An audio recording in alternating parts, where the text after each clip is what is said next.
Good evening, my lovelies, and welcome. I'm Lady McCreepsta.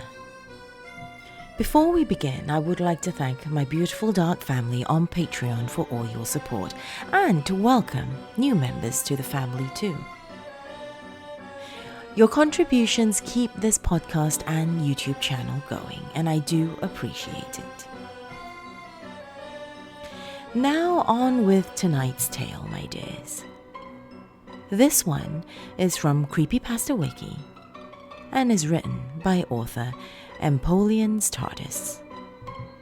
So come now, my dears, lean in closer and we'll begin.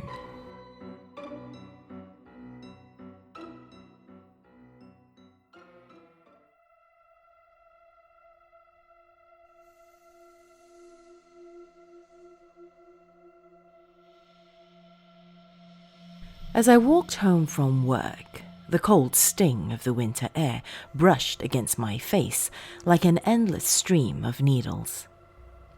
I pulled my scarf up higher, attempting to cover my mouth and nose, but after walking a few more feet, it would slide back down around my neck. I could see my breath in the air as I hurriedly walked home to escape the cold. I watched the houses to my left as I walked, a beige house with a red door, with 2 cars in the driveway, a black SUV and a silver van. A white house with a black door, no cars, they must be out. All the homes looked the same, just painted differently, trying to disguise themselves as different. Another beige house with a brown wood door, with an old red car in the driveway. I knew the man who lived there. He's a nice man who, I admit, I might have been a little sweet on.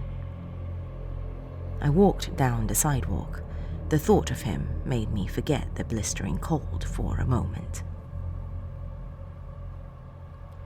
The street was so quiet. The small blanket of snow on the ground made the street soundproof. It began to get a bit darker. The sun had just set. The streetlight should be on by now, I thought to myself as I huddled myself in my jacket. As I looked around, I saw nothing but the oncoming houses. I walked on further. A house painted in the ugliest shade of yellow, with a white door and an old beat-up station wagon in the driveway, painted green. I kept walking ahead. Tap. I stopped in my tracks. I knew this neighborhood well enough. I had only lived there for a couple of weeks, but I knew that things seemed nicer for the most part. So why was I so scared? My hands shook, either from the cold or some strange anxiety. I slowly turned around to simply see the street that I had walked about a dozen times already. Being a woman, I knew walking alone, especially at night, was always something to be avoided if possible. My mother had always told me, "There are sick people in this world, Allison." I had always heeded my mother's words and always kept a keychain-sized container of mace on me. I walked forward, a bit faster now. I looked to my left. Another beige house with a red door, 2 cars in the driveway, a black SUV and a silver van. I walked ahead until I heard it again. Tap, tap. This time I swung around as fast as I could, gripping the mace on my keychain. Nothing. Why was I so worried? This was a nice area, but why was there this almost primal fear? I kept moving. This time my walk quickened even more. I was breathing heavily. The air expelled from my mouth turned into smoke on contact with the frigid air. I glanced behind my shoulder once or twice as I kept moving. I looked to my left, a white house with a black door, no cars. Then, another beige house, brown wooden door, and an old red car in the driveway. I slowed down and gazed at the house that I swear I had passed already. I didn't understand. I knew I had passed this house already. Had I gotten turned around in all the confusion with the noises? No, I was sure I hadn't turned around. I tried to shake off the uneasy feeling as well as I could and continued walking along the sidewalk, this time almost running.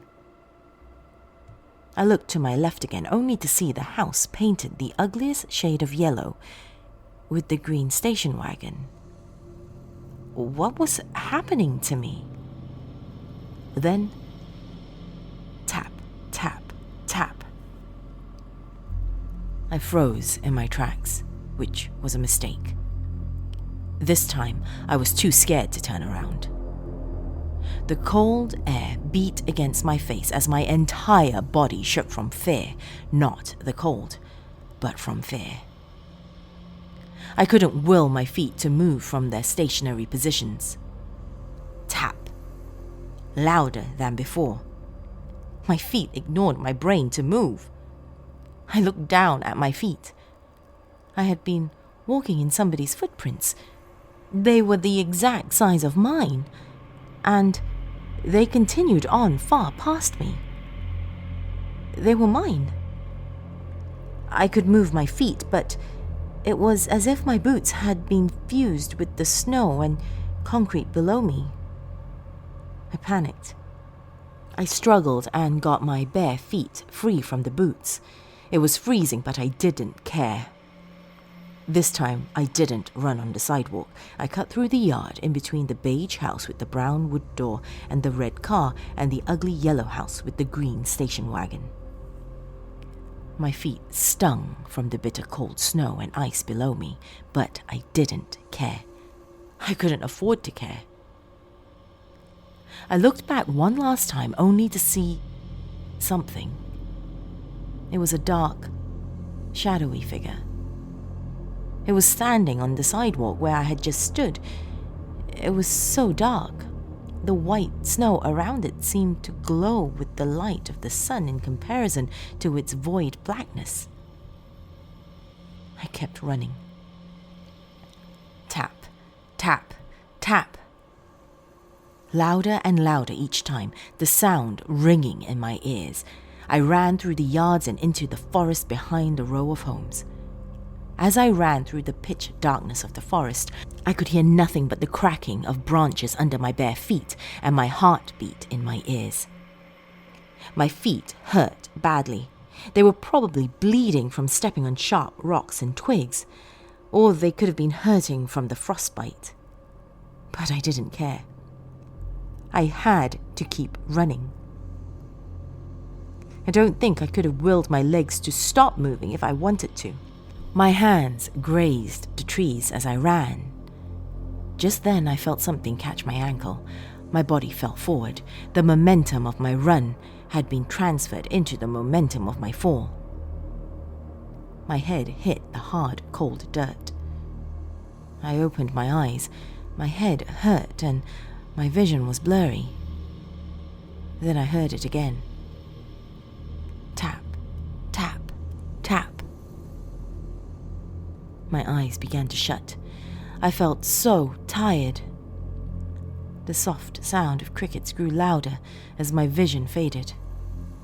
I lay there, face down in the icy snow and dirt, dying.